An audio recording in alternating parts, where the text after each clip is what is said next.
record on this computer. Well, good morning, Louis. This is Jack Horak from the Alliance for Nonprofit Growth and Opportunity in Farmington, Connecticut.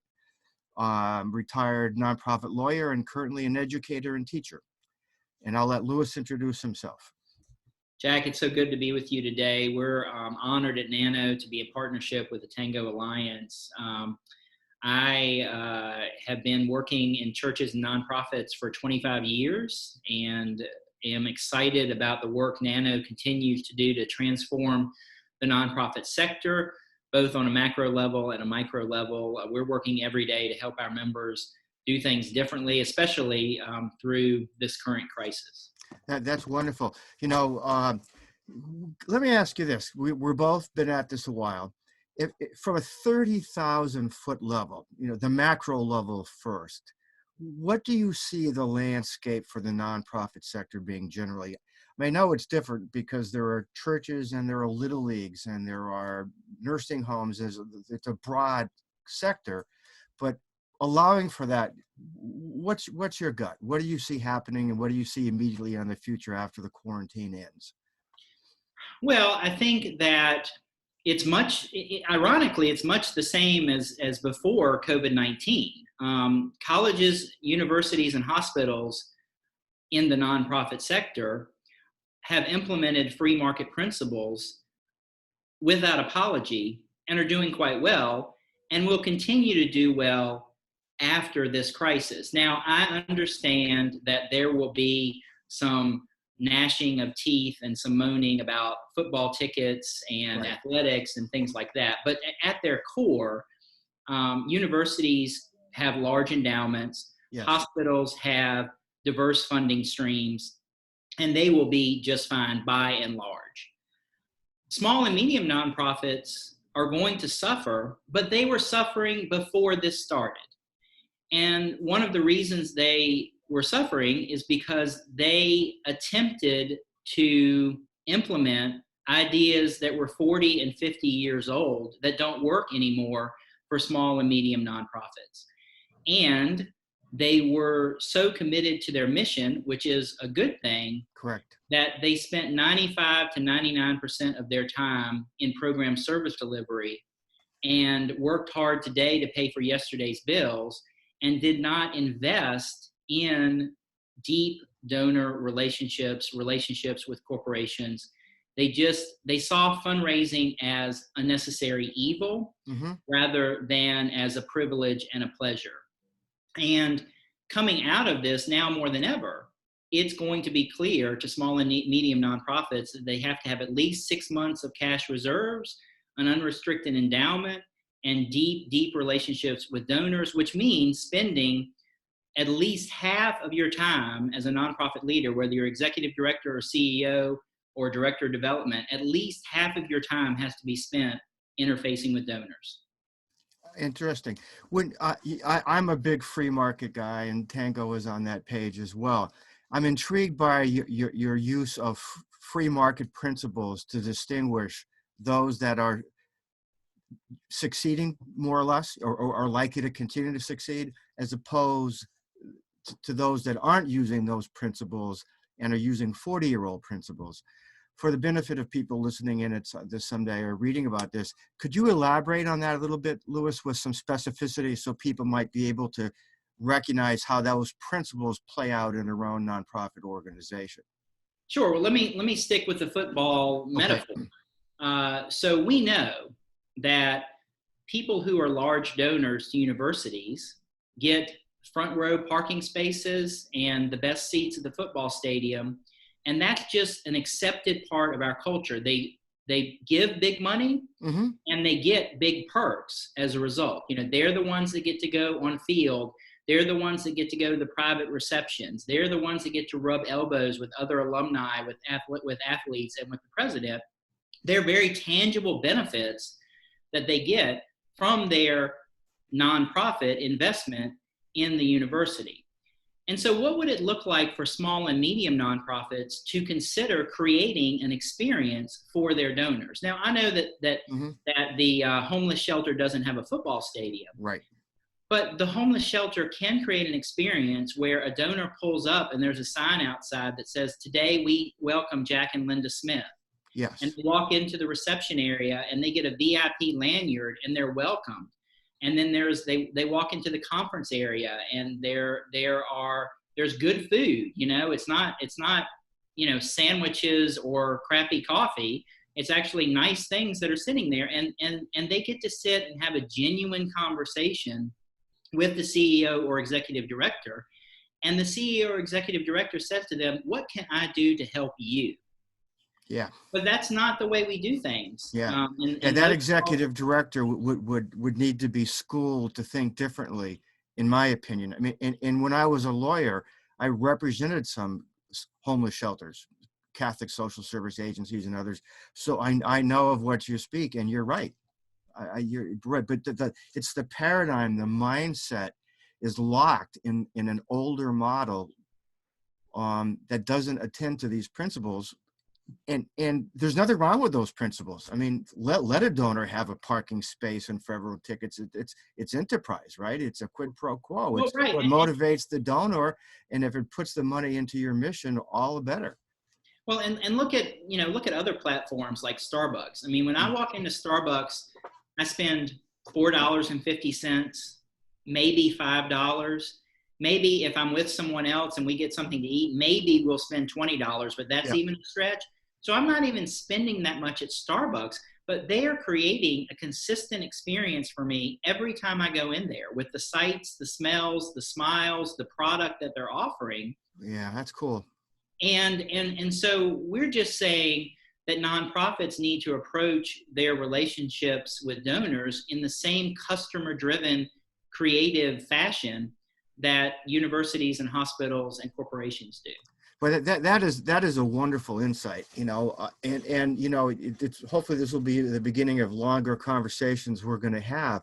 But I'd never seen that before. I think you're right. It is taking a marketing, sales, market research kind of approach to rebuild or to build a relationship with donors based on those acceptable factors. It changes the whole funding paradigm. Exactly. And we're not even talking about reaching thousands of people or even hundreds of people. We're just talking about narrowing in on the top 100 donors and prospects in your community.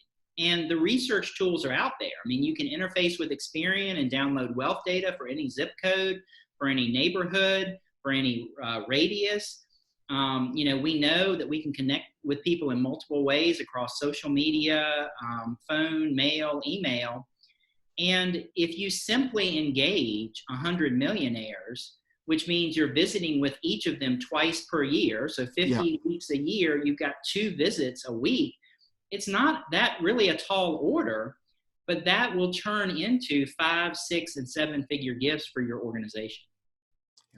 Yeah, and let's face it, I mean, no money, no mission. I mean, it's a paradox sometimes in the sector in terms of, the idea of wanting to appear poor to some extent, right?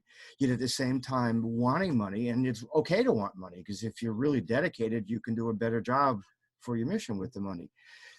But let me take it down to a bit of a micro level now.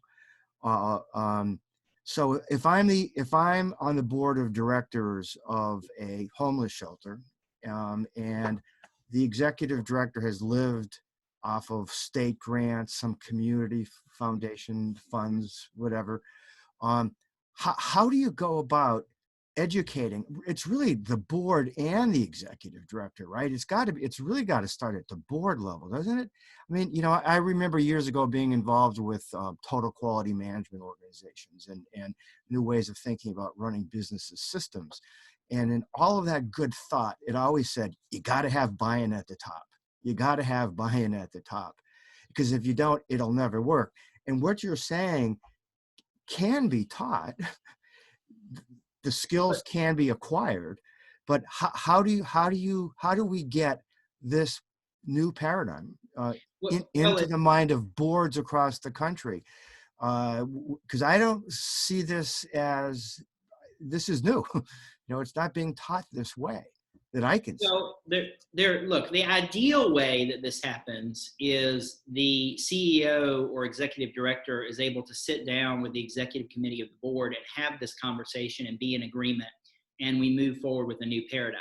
That's the ideal, Yeah, but that seldom happens that way. And so in some cases, it may be the CEO has to fire the entire board. yeah, Goodbye, thanks yeah. for your service, and reseat the board. And we would recommend that you don't need 15 or 20 people on your I board. agree with that. You need 5, 6, or 7 key leaders who are experts in different areas. So one way to do it is for the executive director or CEO to fire the board. Correct. The other way to do it is for the board to fire the CEO or executive director, not because he or she is doing a bad job, but because he or she simply doesn't have the gifts to lead Right. in a free market economy. And what we advise is for the CEO to be evaluated on 2 simple things. Number 1, growth in revenue. Number 2, growth in impact. And every year, the CEO should set goals on how he or she is going to grow revenue and grow the organization's impact in the community. And then she gets to set those goals up front, January 1st or July 1st for the board. And then the board needs to evaluate her ruthlessly Yes. on her goals. And that's the way it works in the corporate sector. Yeah. If you're a corporation and the CEO sets goals for growth and she doesn't raise the stock price, she's gone. Yeah, I couldn't agree with you more. And there's 2 fundamental changes underneath all that, I think. One is the skill set of the CEO position is different. I mean, the social worker, the caregiver, the clinician who was really skilled and rose to the top, in my estimation, never loses the clinical relationship as Right. as the target. And it certainly is the target, but is overly focused on that at the expense of all the operating functions. And why couldn't the CEO of a social service agency be like a college president, right? Be out there hustling, spend your time out there getting money from Absolutely. building donor relationships. We need that more than we need another clinician at this point.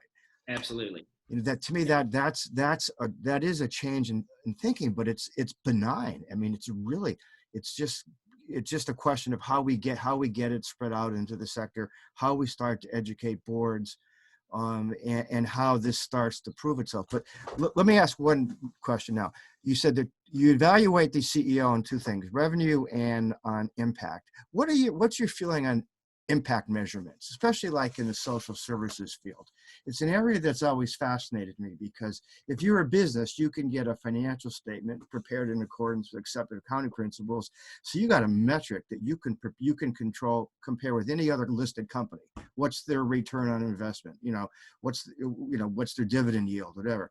When you get into the social sphere, it gets more difficult to be objective about performance successes.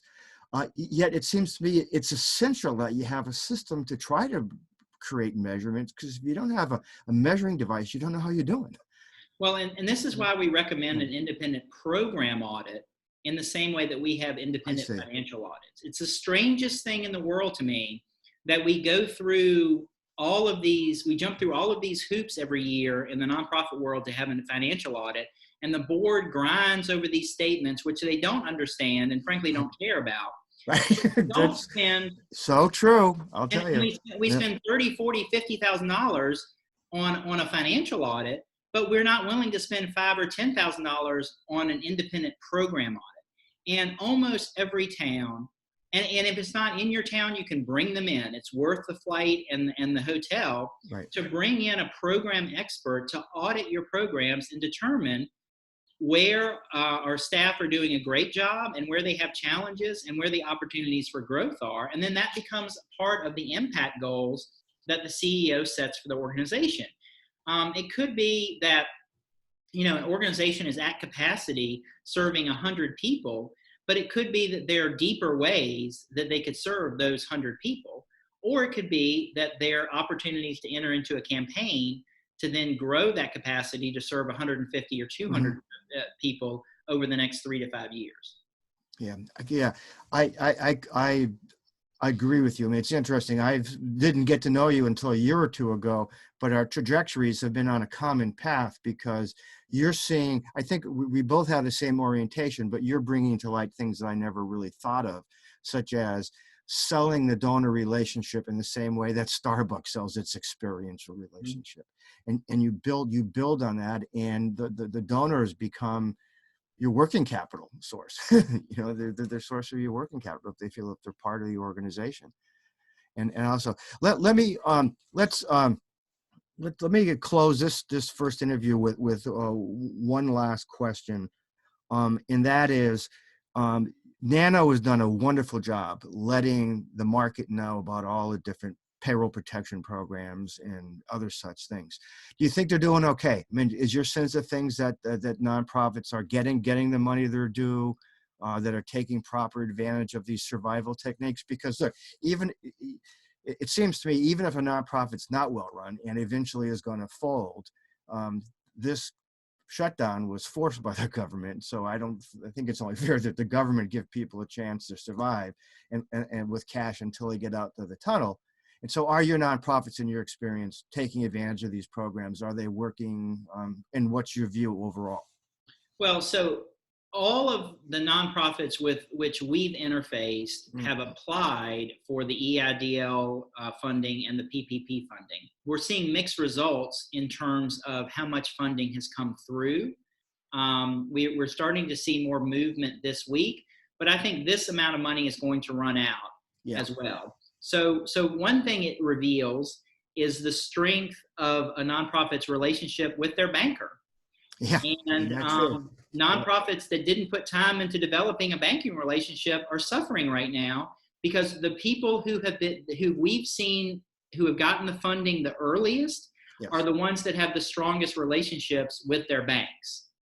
Now, right or wrong, that's just the way it has been, that from what we're seeing so far. But on top of that, it's only 2.5 months of payroll.